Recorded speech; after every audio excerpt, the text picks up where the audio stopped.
Alléluia. Est-ce que quelqu'un croit que Dieu veut lui parler ce soir? Amen. Dieu veut te parler ce soir. Nous sommes toujours dans le même 1 Samuel. Oh, oh souverain,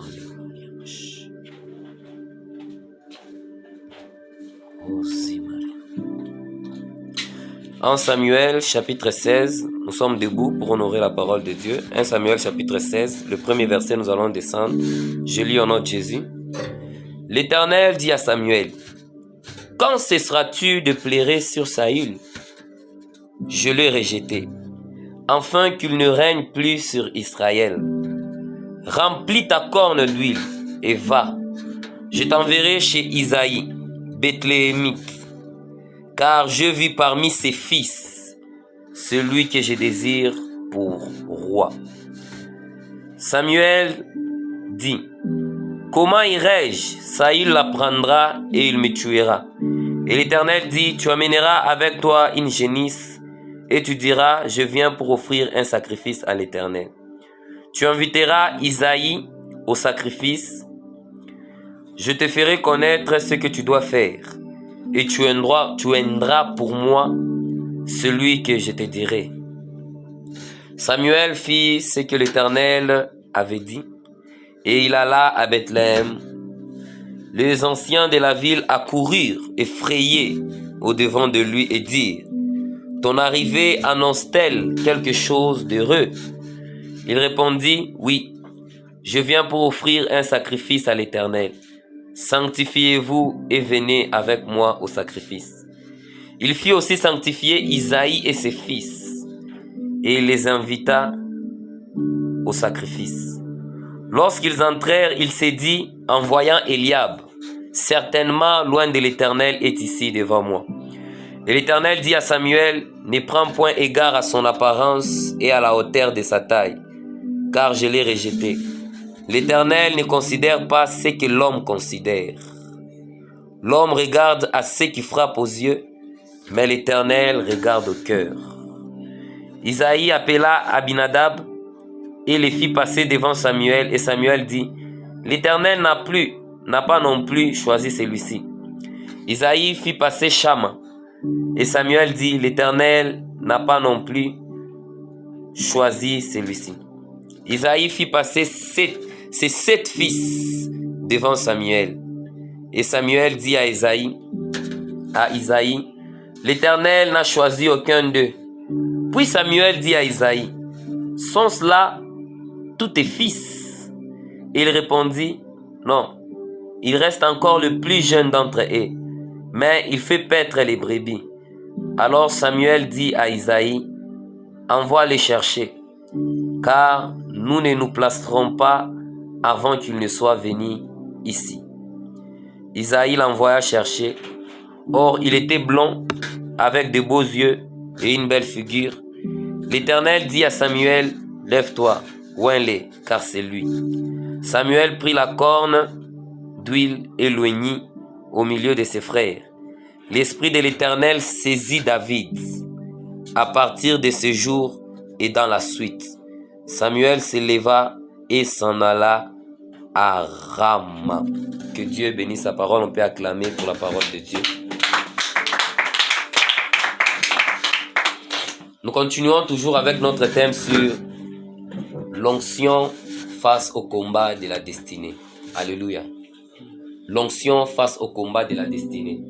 Nous avons parlé la semaine passée sur Goliath, le combat de Goliath. Et nous avons dit que la seule personne qui avait la capacité de combattre Goliath, c'était quelqu'un qui avait l'onction royale. C'était la seule personne qui avait la capacité de mettre Goliath à terre. Mais dans ces temps-là, cet homme de Saül qui était roi était rejeté par Dieu. Dieu l'avait déjà rejeté. Et c'était un défi qui s'était levé entre les Israélites et les Philistins. Alors rien ne pouvait se passer. Pourquoi? Parce qu'un homme s'était mis en défi et dit, envoyez-moi un seul au milieu de tous vos frères.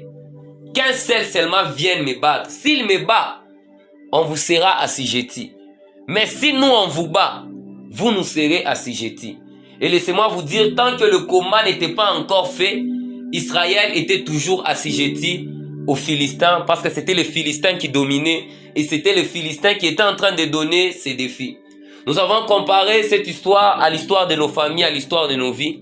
Sûrement, il y a un géant qui se tient devant nos familles, qui se tient devant nos vies, qui nous empêche d'entrer dans nos destinées, quel que soit. Nous sommes dans la terre promise. Israël était dans sa terre promise. Mais Israël ne vivait pas les bénéfices de la terre promise parce qu'il y avait des géants qui s'en prenaient à l'air bien. Lorsqu'on lit l'histoire des Juges, on va voir que lorsqu'Israël est entré dans la terre promise, les Philistins sont venus. À chaque fois qu'Israël était en train de produire de nourriture, en train de produire des choses, les Philistins venaient pour manger ces nourritures.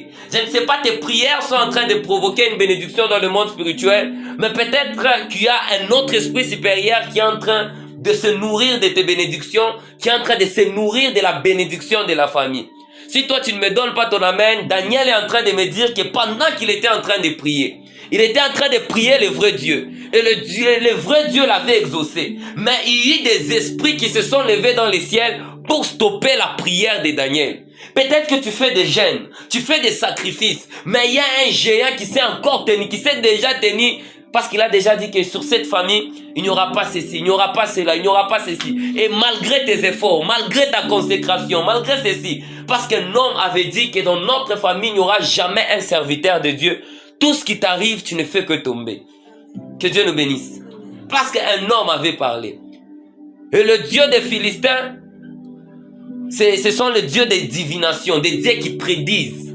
Il peut arriver des fois, il y a quelqu'un qui a cet esprit de divination, qui a prédit sur votre famille, qui a dit, dans notre famille, il n'y aura pas de serviteurs. Dans notre famille, il n'y aura personne qui sera riche. Il n'y aura personne qui sera cela. Dans notre famille, à part moi, tout le monde va souffrir. Tout le monde va souffrir.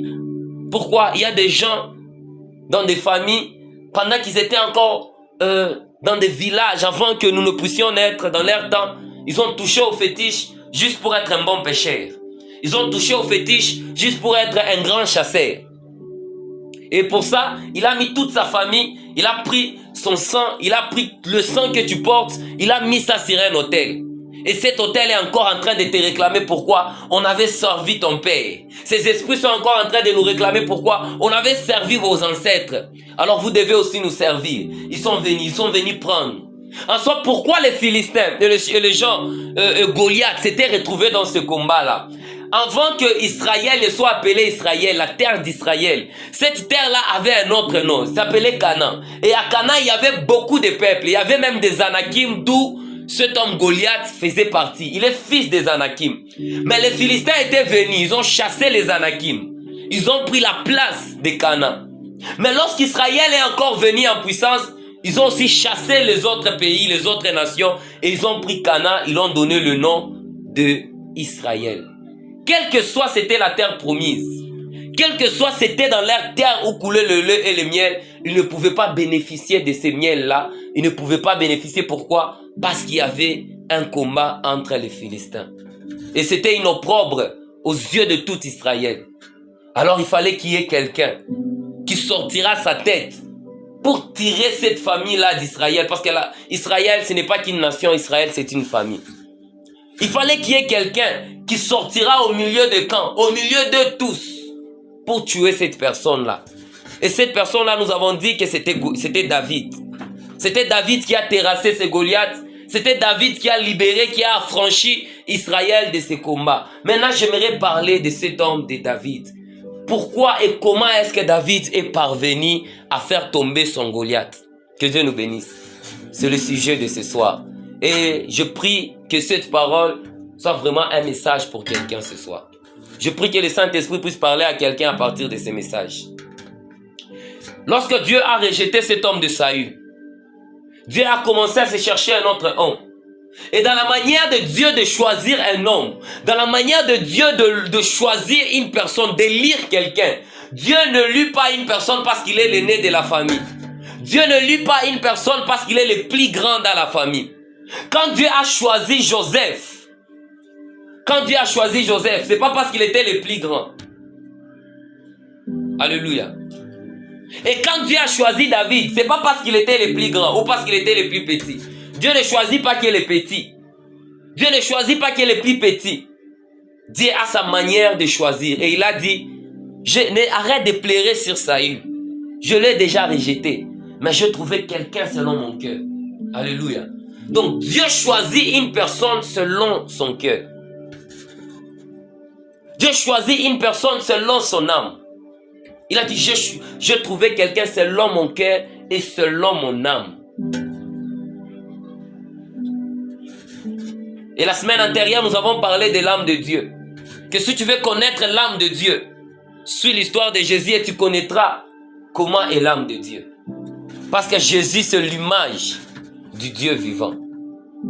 Et c'est en Christ où nous avons la promesse de recevoir cette onction royale que nous sommes en train de parler sur David. L'âme que Dieu recherche dans cette famille. L'âme que Dieu recherche dans ta famille. L'âme que Dieu recherche pour sauver, pour tirer ta famille.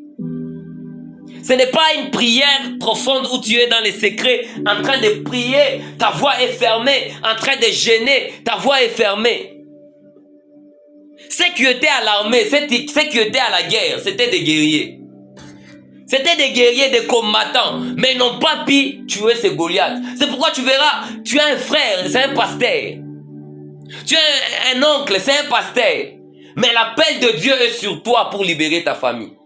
Pourquoi? Parce que Dieu ne regarde pas que c'est un guerrier qui doit libérer Israël. Dieu regarde le cœur de la personne. C'est pourquoi la première prière qu'un homme doit faire, il doit faire pour son cœur. Tu dois prier pour ton cœur. Que Dieu te donne un cœur agréable à ton appel. Que Dieu te donne un cœur qui correspond avec ton appel. Je me demande si Joseph, lui qui a été rejeté par ses frères, n'avait pas le cœur que Dieu lui avait accordé. Le jour que ses frères sont venus en Égypte, il allait le fouetter. Il allait le faire du mal. Mais Dieu lui avait déjà donné un cœur, un grand cœur. Et Joseph a dit, qui sait si c'est pour cette occasion que vous m'avez amené ici? Que Dieu te donne ce cœurs-là. Que Dieu te donne un cœur qui te rende favorable à Dieu. Que Dieu te donne un cœur qui te rende favorable à la bénédiction de Dieu. C'est pourquoi il y a des gens à la montagne qui font des semaines, des mois. Une fois, je suis allé à la montagne de Karama faire mes 3 jours. Je trouvais quelqu'un, il m'a dit, ça fait 6 mois que je suis à la montagne. Même pas une vision, même pas un simple parler en langue. Rien, 6 mois à la montagne en train de chercher Dieu. Dieu n'exauce pas les prières. Dieu exauce les cœurs qui prient. Quel est le cœur qui est en train de faire cette prière? Quel est le cœur qui est en train de faire cette prière? C'est pourquoi la prière, la vraie prière, ce n'est pas ce que nous sommes en train de dire, Seigneur, donne-moi ça. La vraie prière, c'est la vie que nous menons. Le caractère influence la manifestation de Dieu dans nos vies. Et Dieu a dit, je trouvais quelqu'un selon mon cœur. Je trouvais quelqu'un selon mon âme. Et ce que j'aime avec cette histoire, c'est que lorsqu'on part pour oindre le nouveau roi d'Israël, on présente les gens selon les apparences. On présente ceux qui sont costauds. Ceux qui ont des voix cassées parce qu'ils prient beaucoup. On dit, ah, t'as libéré famille. On présente des gens qui mettent je ne sais comment le présenter, mais on présente des gens physiquement. Et le prophète qui devait oindre en train de dire que ça, c'est le oint de Dieu. Mais Dieu qui ne regarde pas à l'apparence avec quelqu'un. Et cette personne n'était pas invitée à cette fête. Cette personne n'était pas invitée. Il était abandonné. On lui a dit, papa, est-ce que ce sont là tes fils? Il a dit, ok. Donc lui, quand il a présenté, on lui a dit, papa, amène, présente tous tes fils ici. Viens avec tous tes enfants. On va les sanctifier. Mais il a présenté que les autres.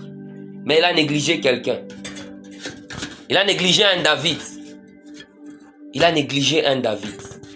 Or, il a oublié que dans la Bible, quand on donne un nom, le nom porte une histoire. Chaque nom dans la Bible porte une histoire.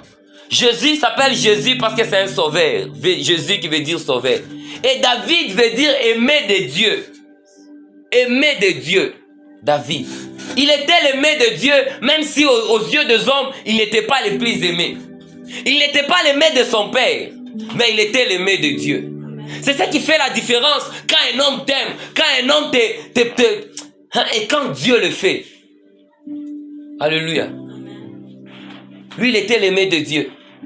Il a réussi à avoir l'amour de Dieu. C'est pourquoi ne combats pas pour que les gens t'aiment. Ne combats pas, ne fais pas de ton mieux pour que tout le monde puisse t'aimer, parce que en voulant que tout le monde t'aime, tu finiras seul. Parce qu'en voulant plaire à celui-ci, tu vas critiquer l'autre. Et lorsque tu iras pour plaire à celui-ci, tu vas critiquer l'autre. Et eux tous sauront et vont tous te renier un jour. N'essaie jamais de faire quelque chose pour plaire aux hommes. Quand tu fais quelque chose, fais-le pour plaire à Dieu. Parce que quand tu plais à Dieu, même quand tu ne plais pas aux hommes, Dieu te donnera toujours une place. David n'avait pas une place. Il n'avait pas une place auprès de ses frères. Mais l'onction de Dieu l'avait localisé là où il était. Et on l'a invité. Il a dit jusqu'à ce qu'il soit là. Jusqu'à ce qu'il soit là. Il y a de ces bénédictions qui restent encore bloquées parce que ton cœur n'a pas encore pris la forme de ta mission. Il y a encore des choses qui traînent encore dans ta famille, dans ton entourage, parce que ton cœur n'a pas encore la forme qu'il faut. Comme l'argile dans le main du potier, forme-moi à la forme qui te plaît. C'est une prière qu'un homme doit avoir. Que Dieu te donne un cœur selon ton appel. Que Dieu te donne un cœur selon ta mission. Et cela donnera un amen à tes prières. C'est ce qui bloque nos prières, nos cœurs. Nos cœurs sont en train de bloquer beaucoup de nos prières. Nos vies sont en train de bloquer beaucoup de nos prières. La Bible déclare ceci: le Saint-Esprit intercède en faveur de qui? Des saints. Nous ne connaissons même pas prier, mais il intercède en faveur des saints. En faveur des saints.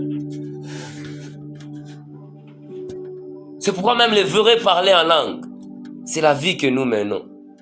Parce que la vie que tu mènes prouve que tu es saint. Et quand tu es fatigué, tu fais seulement... C'est un parler en langue, c'est un soupir. Les parler en langue, ce sont des soupirs inexprimables. Tu n'es pas obligé de faire si c'est comment pour dire que tu parles en langue. Le soupir que tu soupires, à chaque fois que tu es fatigué, à chaque fois que tu as faim, à chaque fois que tu as un problème, à chaque fois que tu es dans la prière, à chaque fois que tu as soif, le soupir que tu fais, le Saint-Esprit est en train de faire de ça des prières. Et ce sont ces soupirs que Dieu est en train d'écouter. Mais pour que Dieu les écoute, le cœur. Ton plus grand combat à toi, c'est d'abord ton cœur.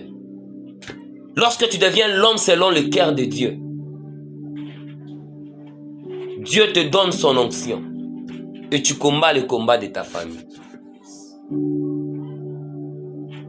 D'où vient l'onction de guérison? L'onction de guérison ne vient pas parce qu'on gêne beaucoup, parce qu'on prie beaucoup. L'onction de guérison vient parce qu'on a un cœur compatissant. La Bible déclare Jésus eut compassion. Et il dit,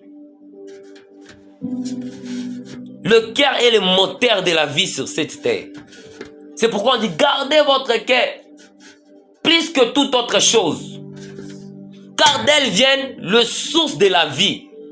La vie de ta famille vient de ton cœur. Dépend de ton cœur. La vie de ta maman, la vie de ceci, tous ceux qui t'entourent dépendent de ton cœur. Et tant que ton cœur n'est pas encore prêt, la destinée tarde encore. Tu veux recevoir l'onction de ta destinée. Commence par avoir le cœur de ta destinée. Parce que Jésus est clair sur ce point. Il dit, on ne peut pas mettre le vin nouveau dans de vieilles outres. Sinon, lorsqu'on mettra ces vins nouveaux dans des vieilles outres là, on va perdre et le outre et le vin. Ça va se casser. Alors Dieu veut que nous soyons des vases purs, agréables à son service. Sinon nous allons faire des prières, des jeûnes et des montées, des sacrifices et des sacrifices. Rien n'arrivera. Pourquoi? À cause de nos cœurs. Mais Dieu a besoin de faire quelque chose dans cette génération. Ne pensez pas que ça plaît à Dieu de nous voir souffrir. Ne pensez pas que ça plaît à Dieu de voir toute une famille sous une loi. Ça ne lui plaît pas. Sinon, sa croix est vaine. Pourquoi il est mort à la croix? Mais pourquoi il n'agit pas encore? Parce que Dieu ne fait rien sur la terre sans passer par un homme. Et cet homme-là, c'est toi. Mais tu dois avoir le cœur de cet appel. Travaille sur ton caractère. Travaille sur ton caractère, ça influencera l'onction de ta mission. Et c'est quand David a reçu cette huile-là, parce qu'il était l'aimé de Dieu. Est-ce que tu es l'aimé de Dieu? Qui est l'aimé de Dieu d'abord? Qu'est-ce que Jésus a dit sur l'aimé de Dieu? Dieu aime qui? Celui qui l'aime. Mais qui est celui qui l'aime si ce n'est celui qui suit ses commandements? Est-ce que marches-tu selon le commandement que Dieu te demande? Est-ce que ta vie est dans la sainteté? C'est la seule clé. C'est le seul prix à payer pour activer l'onction de ta destinée. C'est le seul prix à payer pour voir Dieu. Nous ne cessons jamais de répéter. Ici, on ne vient pas encadrer les gens pour prier, pour être des grands hommes de prière. Car Dieu, Jésus lui-même dit, ne croyez pas que c'est à force de paroles que vous serez exaucés. Ce n'est pas à force de paroles que vous serez exaucés. Ce n'est pas parce qu'on prie beaucoup qu'on sera exaucé. Ce n'est pas parce que tu as prié toute la nuit que tu seras exaucé. Élie, homme de même nature que nous, a juste imploré. Il a juste imploré le feu. Un seul mot. Et le feu est descendu. Parfois, nous sommes comme des prophètes de Baal. Rien ne change. Aucun résultat. On ne dit pas que tu es serviteur de Dieu parce que ta voix est cassée. Montre-nous les résultats de tes prières. Et le résultat là, tu es quelqu'un de bien. Mais le résultat ne vient pas pourquoi? Travaille sur ça. Travaille sur le cœur. Travaille sur ton cœur. Que Dieu te transforme, que Dieu change ta vie. La prière change la vie de celui qui prie. Si tant que tu pries, ta vie ne change pas, c'est que tu n'as pas encore commencé à prier. Parce que lorsque tu pries, prier vient du mot invocation qui veut dire invocar et faire appel à, manifester un esprit dans un corps. C'est ça la prière. Et quel est l'esprit que tu manifestes en toi? Si tu pries Dieu, c'est que tu es en train d'invoquer Dieu en toi. Et lorsque Dieu descend en toi, et ses œuvres, on les reconnaîtra par leurs fruits. On les reconnaîtra par leurs fruits. Les vrais appelés, on les reconnaît par leurs fruits. Les élus de Dieu, on les reconnaît par leurs fruits. Et le fruit, ce sont les œuvres. On les reconnaît par leurs œuvres. Tant que ton cœur n'est pas encore touché à la conscience de marcher dans une sanctification profonde, d'entrer dans l'intimité profonde avec Dieu. L'intimité avec Dieu, ce n'est pas se cacher à côté en train de prier enfermé dans ta chambre pendant une année. C'est pas ça l'intimité avec Dieu. L'intimité avec Dieu, c'est la vie que nous menons au-devant des hommes que nous voyons. C'est cette intimité que Dieu recherche. Il pouvait regarder Pierre et dire, même ta façon de marcher prouve que tu étais avec lui. Même ta façon de parler prouve. Qu'est-ce que tu dégages devant les hommes? L'esprit de la prière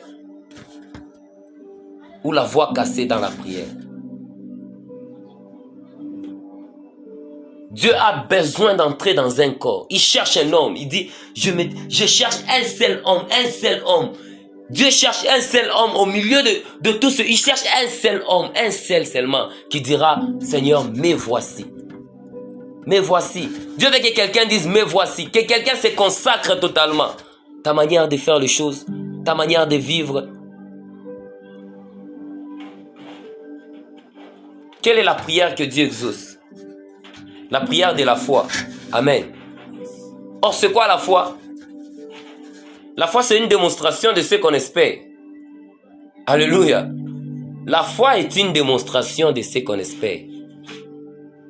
Tu espères que Dieu t'a dit, tu espères vraiment cette prophétie qu'on t'a dit, toi tu serais une servante de Dieu. Si tu espères en ça, démontre ça aujourd'hui. La foi, c'est vivre quelque chose qu'on sera demain aujourd'hui. David était déjà dans la foi. Il était appelé à régner devant des hommes. Et il était en train de régner devant des animaux. Il était en train de démontrer ce qu'il était appelé à faire. Tu es appelé à marcher avec Dieu. Démontre ta marche avec Dieu par ta sanctification. Démontre cela et cela va se manifester. La foi, c'est la démonstration. Dieu t'a dit que demain, tu seras quelqu'un de très grand, de très riche, de très ceci, de très cela. Tu vas aider beaucoup de gens. Démontre ça aujourd'hui. Fidèle dans de petites choses, te rendra aussi fidèle dans de grandes choses. Alors démontre l'avenir que tu veux aujourd'hui, dans le peu que tu as. Si avec tes 100 francs, tes 1000 francs, personne à tes côtés ne peut bénéficier, tes millions, travaille sur ton cœur et tu verras comment Dieu va déchirer le ciel en ta faveur. Il a dit, Élie mon serviteur, il était serviteur de Dieu. Qui est le serviteur de Dieu?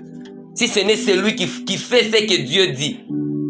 Servante, va faire cela. Il fait. Ouais, bon, mutumishi muswalibora ni boy.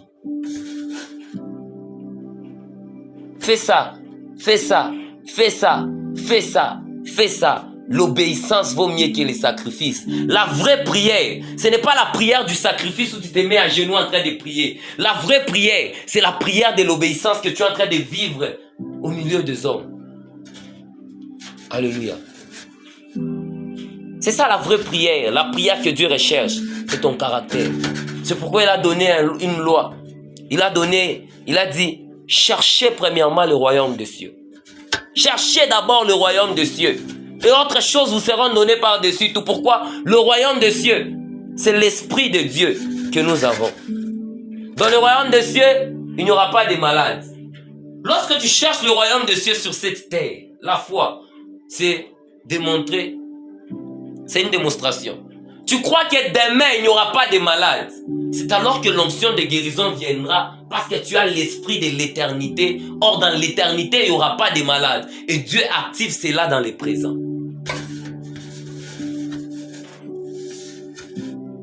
Tu voulais savoir, non? Comment est-ce que ce papa-là a été guéri comme ça sur place, sa mère qui était paralysée sur place? Voilà la raison. Cherche l'esprit de l'éternité et ce qui se trouve dans l'éternité, tu peux les ramener ici dans le présent.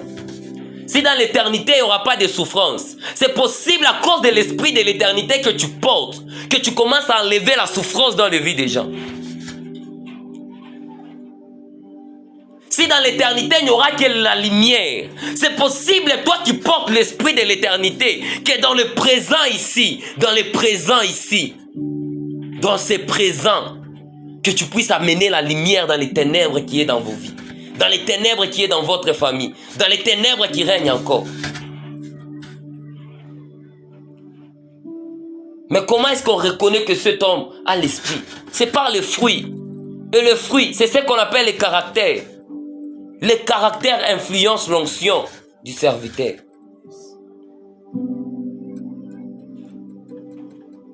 Alors travaille aussi sur ton caractère. Tout à l'heure la prière comme Moulima, première. Mais dans les quartiers, quelle est ta vie? Dans les secrets, quelle est ta vie? Paye les prix de ton appel. Paye les prix de cette loi de ta famille qui est là.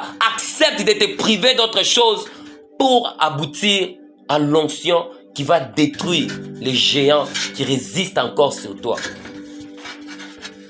Dieu ne te donne pas encore beaucoup d'argent, tu sais pourquoi? Parce que ce qui te freine de l'impudicité, c'est parce que tu n'as pas les moyens. Ah, il y a des gens, ils ne sont pas... Ah, c'est parce qu'il n'a pas les moyens. C'est parce qu'il n'a pas d'occasion. Mais lorsque tu auras l'occasion, tu vas en profiter. Alors Dieu permet de te briser. Dieu permet de travailler sur ton cœur pour que quand tu auras l'occasion, que tu puisses fuir. Vous savez pourquoi Joseph a fui devant la femme de Potiphar? C'est parce que Dieu avait déjà préparé son cœur depuis longtemps. Dieu a dit, je ne permettrai pas qu'une épreuve soit au-dessus de ta force. Aujourd'hui, on ne te tente pas encore parce que tu n'es pas capable de supporter. Alors quand on te tentera et tu supporteras, là tu sauras que tu as grandi dans les choses de Dieu. Alors commence à travailler sur ton caractère. Cet homme de David a reçu l'onction de la royauté dans 1 Samuel chapitre 16. Il reçoit l'onction de la royauté. Mais le livre de Samuel a beaucoup de chapitres. Mais il devient roi. Hein? Tu reçois l'onction, aujourd'hui on te voit. Oui, d'autres à quoi roi? Celui d'abord qui te voit là, il meurt. Hein? Il meurt. Vous voyez d'où vient encore la persévérance pour l'onction? Comment je peux dire? Est-ce que je suis en train de parler à quelqu'un ce soir? L'onction, on ne le reçoit pas que dans une prière. Mais on reçoit dans la vie. David a été loin 3 fois. Plus tu franchis une étape, une nouvelle dimension vient. Tu franchis une étape, une nouvelle dimension vient. Tu franchis une étape, une nouvelle dimension vient. La prochaine dimension tarde encore parce qu'il y a une étape que tu n'as pas encore franchie. La dimension de la gloire tarde encore parce qu'il y a une dimension de puissance que tu n'as pas encore franchie. Et Dieu, cela peut te soumettre au temps. Dieu peut te soumettre au temps. Joseph, David a reçu l'onction royale à l'âge de 15 ans. Mais il est devenu roi à l'âge de 30 ans. 15 ans. Dieu a permis que dans les 15 ans-là, le Saül qu'il avait déjà rejeté reste roi pour préparer le cœur de son serviteur. Dieu permet parfois qu'un méchant domine sur ta famille en entendant qu'il est en train de préparer ton cœur. Oui, Dieu le permet, Dieu le permet. Dieu risque sur ses enfants. Et le risque que Dieu prend sur ses enfants repose sur toi. Tant que ton cœur n'est pas encore prêt. Ces enfants sont encore dans la souffrance. Jésus-Christ est le même, hier, aujourd'hui et éternellement. Maintenant, nous devons savoir, il a marché avec quel type de personnes. Vous allez voir que eux tous ont un caractère commun. Ils étaient serviteurs de Dieu. Serviteur de Dieu, ce n'est pas celui qui prêche sur cette chair. Serviteur de Dieu, serviteur de Dieu, serviteur de Dieu. C'est celui qui dépend de Dieu partout où il est. Est-ce que tu dépends de Dieu là où tu es? C'est ça servir Dieu. Servir Dieu, c'est dépendre de Dieu. Ne fais pas ça, ne fais pas ça. Fais ça, fais ça. C'est ça servir Dieu. Servir Dieu, c'est pas quand on te voit sur une affiche. En grand. Ah, ça c'est le serviteur de Dieu. Non. Alors travaille sur ça. Et tu verras que la bénédiction n'est pas loin de toi. Tu verras que l'onction de ta destinée n'est pas loin de toi. Dieu veut débloquer plusieurs grâces. Dieu veut débloquer. Il veut répandre. Il a dit dans les derniers temps, je répandrai mon esprit sur toute chair. Mais son esprit n'est pas déposé sur n'importe quelle chair. Sur toute chair qui croit. Est-ce que tu crois en Dieu? Si tu crois, démontre le Dieu que tu crois. Vis comme il a vécu. Tel il est, tel nous sommes. Tel il est, tel nous sommes. Et les épreuves, parfois que nous disons les épreuves, Dieu soumet toujours l'épreuve au temps. Ce n'est pas aujourd'hui qu'on t'a prêché cette prédication que demain le diable viendra te tenter pour essayer si tu as compris. Ça peut prendre 2 mois, 2 ans, 3 ans, 4 ans. Jésus dit à la femme qui avait péché, il lui dit ceci, va et ne pêche plus. Pourquoi? Parce que moi Jésus, je suis venu pour sauver. Alléluia. Je suis en train de conclure. Moi Jésus, je suis venu pour sauver le monde et non pour le juger. Mais il y aura un temps, il dit à la femme, va et ne pêche plus. Parce qu'aujourd'hui je suis venu pour sauver. Mais il y aura un temps où je viendrai pour juger. Mais comment est-ce que je vais te trouver quand je viendrai pour juger? Quel est l'état où je te trouverai quand je viendrai pour juger? Tout ça, c'est ici sur terre. Jésus est venu aujourd'hui te parler pour te sauver, te donner un caractère. Pour que quand il reviendra là, qu'il te donne une couronne. Mais si Jésus revient le mois prochain dans votre famille parce qu'il veut que le Goliath là puisse tomber et qu'il te trouve que tu n'es plus l'homme selon son cœur. Alléluia. Il dit à la femme, va et ne pêche plus. Pourquoi? Pourquoi qu'elle ne pêche plus? Parce que peut-être quand je viendrai comme un voleur, la bénédiction de Dieu vient comme ça surprend. Personne ne savait qu'on devait rendre un roi en Israël. Dieu les a surpris seulement comme ça, sinon ils allaient se préparer. David n'est pas passé à la sanctification, mais il était déjà sanctifié depuis longtemps. Toute sa vie était une vie de sanctification. Alors, attends-toi à recevoir un jour. Dieu fera quelque chose pour ce que tu as appelé. Mais il te trouvera dans quelle dimension, dans quel degré, Il te trouvera avec quel cœur, il te trouvera dans quelle vie pour te donner la vie que tu cherches. Qu'il te trouve dans la vie que tu cherches. Oh. Que Dieu te trouve dans la vie que tu cherches. Tu cherches une vie de gloire. Comment ça aujourd'hui? Tu sais, tu connais les principes. La prière, ce n'est pas que ce qu'on fait ici. La prière, c'est les principes. La prière, ce sont des principes. La vie que tu mènes, les principes que tu prends, c'est une prière, c'est une prière. Va et ne pêche plus. Et nous accorde encore ce soir la capacité d'arranger nos destinées, de préparer nos cœurs afin de recevoir l'onction qu'il a besoin de déverser sur cette terre. Je vous jure, un homme sur cette terre, les hommes n'ont pas encore vu l'homme qui s'abandonne vraiment, qui s'abandonne totalement à Dieu dans cette génération. Le monde n'a pas encore vu. Essaye seulement de t'abandonner totalement à Dieu. Essaye seulement de te consacrer totalement à Dieu. David est venu d'une famille pauvre, il est devenu le roi. Et qu'est-ce que Saül dit? Toute sa famille sera affranchie. Et Jésus vient nous dire, tu seras sauvé, toi et toute ta famille. Sauver ne veut pas dire qu'aller au ciel. Le royaume de Dieu commence sur la terre. Sauver, c'est même le changement de ta vie. Toi, tu seras changé et ta famille aussi sera changée. Les bénéfices, bénéficier de la grâce de Dieu, ce n'est pas que toi. Il y a des gens qui doivent bénéficier de la grâce que tu portes. Mais ils attendent encore en train de trembler devant Goliath. Mais l'homme qui avait l'onction est venu. Et il a terrassé le Goliath. L'homme qui avait l'onction est venu. Et il a terrassé le Goliath. L'homme qui avait l'onction est venu. Et il a terrassé le Goliath. Il y a un Goliath qui t'attend peut-être en 2026. Sera-t-il l'homme qui porte l'onction pour tuer ce Goliath? Parce que l'onction pour tuer Goliath a commencé d'abord par tuer le loup, l'ours, le lion dans la forêt. Aujourd'hui, tu es encore dans la forêt. Tu as des tentations, tu as des combats au niveau bas. Tu as des épreuves au niveau bas. Est-ce que tu vaincus ces épreuves-là? Lorsque David a vaincu le lion, le combat est venu, c'était l'ours. Il a vaincu l'ours, le combat est venu, c'était quelqu'un. Plus tu es en train de vaincre tes Goliaths, plus tu es en train de grandir, de monter, de monter et de monter. Et jusqu'à quand Goliath se présentera et il tombera. Ton Goliath ne se présente pas encore devant toi. Parce que le lion qui s'est déjà présenté devant toi, tu ne l'as pas encore vaincu. C'est le lion-là, c'est ta chair. C'est le premier qu'il faut combattre. C'est le premier géant qu'il faut combattre. Et il y a des étapes. Et ça prend du temps. Et ça prend du temps. 2 ans, 3 ans, 4 ans, 5 ans.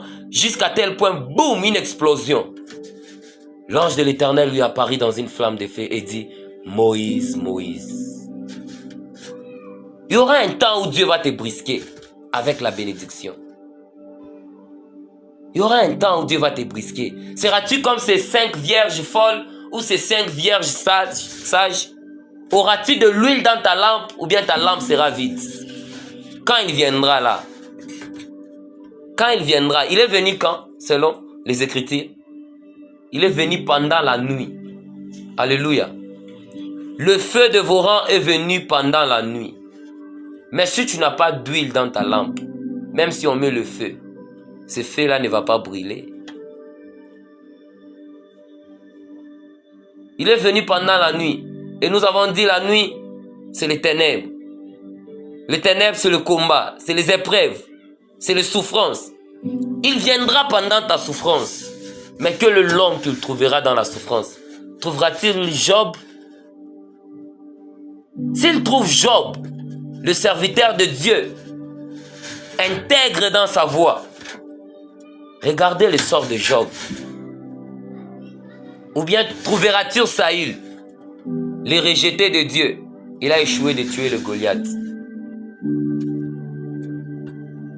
Es-tu Job ou Saül, le rejeté de Dieu? Sois intègre dans ta marche avec Dieu. Même si aujourd'hui tu pries, ça ne se manifeste pas. Vous savez, les choses que tu pries sans les avoir, tu les auras sans les prier. Amen.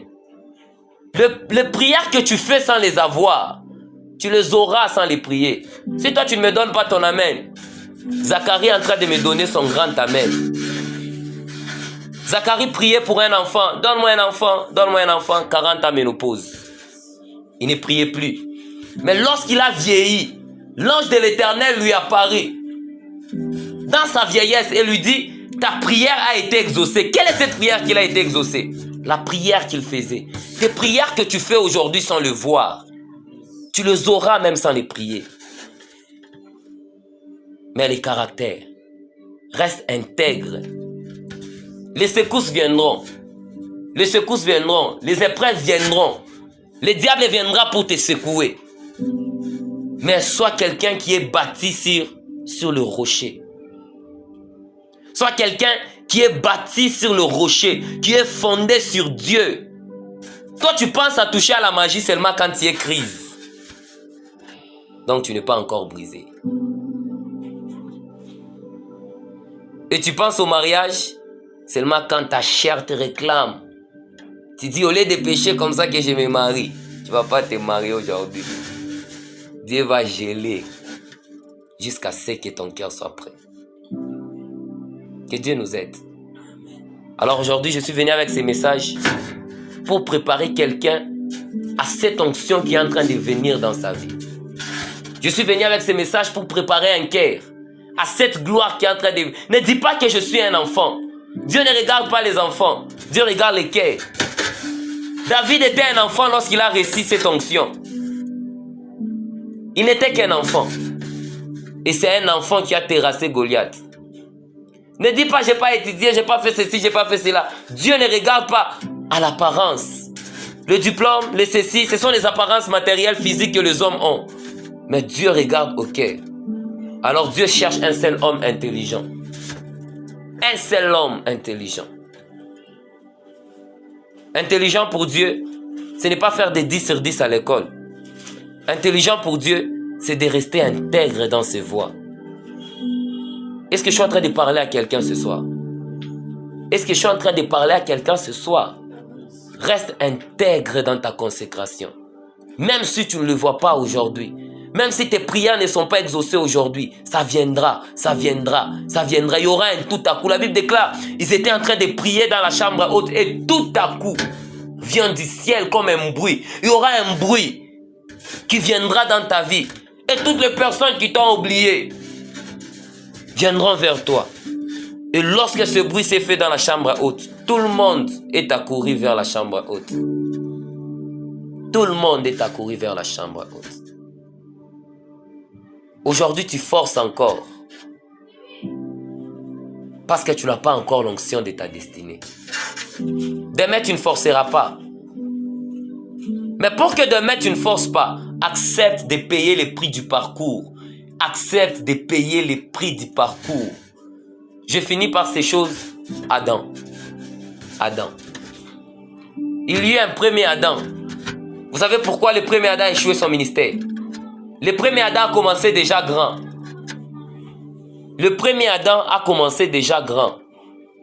N'essaie pas de commencer aujourd'hui, tu entres déjà $1 million dans ton compte. Il a commencé déjà grand. Et il a fini rapidement. Mais Jésus a suivi le processus de l'onction. Le processus de la maturité. Il a suivi le processus de la maturité. La vie que tu mènes, c'est un processus de la maturité que Dieu est en train de t'emmagasiner dans ta tête. Les situations que tu es en train de réussir, les douleurs que tu affrontes, c'est pour qu'un jour, quand tu voudras enfanter maintenant le géant de ta destinée, que tu aies la capacité de supporter cette douleur-là. Et Jésus a réussi pendant qu'Adam a échoué. Alors les 100 francs que tu as, c'est ce qui fera de toi un millionnaire demain. Alors gère ça bien.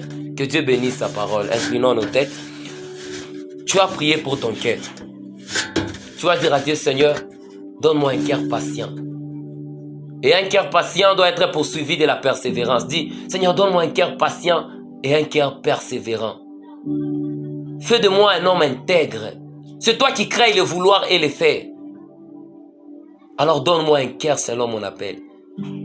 Que ma vie soit une vie selon mon appel.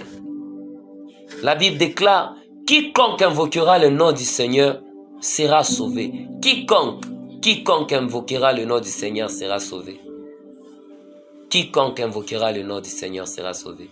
J'aimerais que tu l'invoques encore ce soir. Que tu dises à Dieu, Seigneur, tu connais mon parcours. Alors, rends-moi capable pour ce parcours. Rends-moi capable comme tu as rendu David. David, tu lui as donné l'onction. Il pensait qu'il était devenu roi. Mais celui qui devait le oindre, devait le faire devenir roi est mort. Il a persévéré. On a commencé à les chasser. Il a même fui Israël, son pays où il devait être roi, pour aller se réfugier ailleurs. Mais il a persévéré. Alors dis à Dieu, donne-moi un cœur persévérant. Donne-moi un cœur sensible à te voir. Fais-moi connaître te voix. Moïse est en train de dire à Dieu, si je trouvais grâce à tes yeux, fais-moi connaître te voix. Que Dieu te donne conscience du parcours qui t'attend. Que Dieu te donne conscience du parcours d'un héros. Il n'y a pas d'héros sans cicatrices. Que Dieu te donne la capacité à supporter tes cicatrices. Parce qu'il n'y a pas de cicatrices sans blessure. Que Dieu te donne la capacité de cicatriser tes blessures. Jusqu'à présent, le plaie de Jésus n'est pas encore cicatrisé pour que tes plaies soient cicatrisées. Jésus n'avait où reposer sa tête pour que toi tu aies où reposer sa tête. Il est mort pour que tu aies la vie. Alors j'aimerais que tu l'invoques ce soir dans ta vie. Que tu l'invoques ce soir, que tu dis, Seigneur, je te donne mon cœur, je te donne mon âme. Fais de moi un homme selon ton cœur. Fais de moi un homme selon ton âme.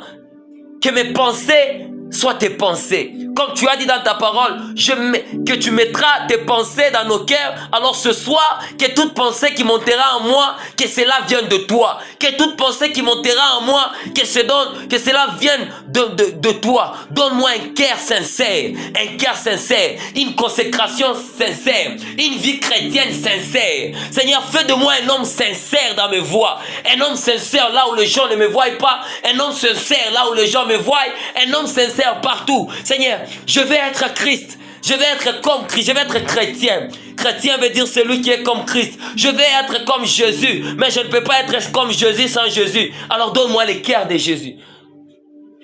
Change mon cœur, change mon cœur. Forme-moi la forme qui te plaît. Prier, ce n'est pas crier. Prier, c'est la sincérité du cœur. Alors, j'aimerais qu'un cœur sincère ce soir puisse parler à Dieu. J'aimerais qu'un cœur sincère puisse parler à son Dieu et lui dire, Seigneur, si je trouvais grâce à tes yeux, si tu m'as amené en ce lieu pour me donner ces messages, alors Père, change-moi, transforme-moi, change-moi, et que cette prière soit une prière que tu vas commencer à faire pendant tes nuits, pendant tes journées, dans tes retraites, dans tes prières du soir, pendant que tu seras à genoux, tu commences à dire, Seigneur, change-moi, transforme-moi, donne-moi un cœur qui te plaît, donne-moi un cœur agréable à toi, donne-moi un cœur sensible à te voir, donne-moi un cœur sincère, donne-moi un cœur persévérant, donne-moi un cœur qui ne t'abandonnera pas à cause de mes épreuves, donne-moi un cœur qui ne t'abandonnera pas à cause de mes défauts, donne-moi un cœur qui ne t'abandonnera pas parce que le Samuel qui m'avait dit que je serais roi est mort, donne-moi un cœur persévérant parce que celui que tu as oint comme Saül est en train de me pourchasser et vouloir me faire tuer.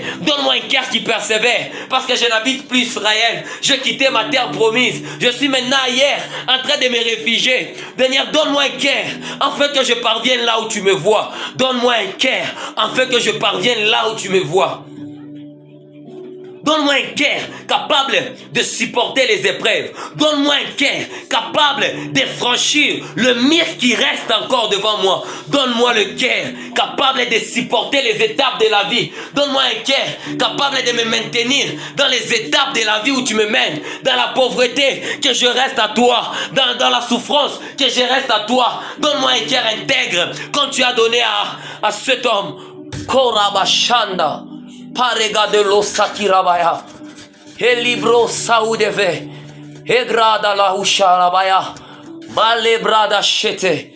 Esprazi varugadea amaradia shana. Oh, je suis en train de sentir un cœur en train d'être transformé ce soir. Je suis en train de voir une robe être sanctifiée ce soir. Je suis dit, même si vos cœurs sont noirs comme de cramoisis. Vos péchés, je les rendrai plus blanches que la neige. Je suis en train de voir un cœur que Dieu est en train de sanctifier ce soir. Je suis en train de voir un cœur que Dieu est en train de mettre la sincérité en lui. Je suis en train de voir quelqu'un dans son cœur où Dieu est en train de mettre le sérieux.